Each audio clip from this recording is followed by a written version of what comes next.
Découvrons des nouveautés de WebDev 20 pour le champ table. Nouveauté des tables en version 20, les ruptures. Alors une rupture, c'est un regroupement de plusieurs lignes selon un critère défini. Par exemple ici, les vins sont regroupés par couleur. Blanc, rouge, rosé, c'est une rupture. Et les ruptures, elles peuvent être imbriquées. Par exemple ici, à l'intérieur des vins rouges, les régions, c'est aussi une rupture. Les ruptures, l'internaute peut les enrouler, les dérouler, pour masquer et voir le détail des informations.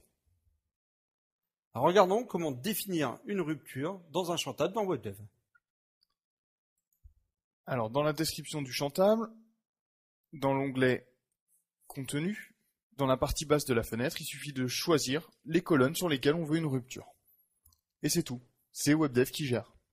Et l'enroulé-déroulé? C'est automatique. Il suffit de cocher cette case rupture enroulable, déroulable. Alors, vous le voyez, dans la table, j'ai défini deux ruptures, une par couleur, une par région. Je retrouve deux zones, la zone grise et la zone noire, qui sont des zones de haute rupture. Alors, dans ces zones, je peux mettre des champs. En général, on met le libellé de la rupture. Autre nouveauté sur les tables, en version 20, vous bénéficiez des colonnes conteneurs. Ici, vous le voyez, la première colonne, c'est une colonne conteneur. Elle peut contenir plusieurs types de champs. Dans la même colonne, on retrouve l'image du produit, son libellé, son prix, un lien. L'avantage des colonnes conteneurs, c'est que vous pouvez y positionner les champs comme vous voulez. Avec WebDev 20 et les nouveautés sur le champ table, vous faites des IHM encore plus évolués.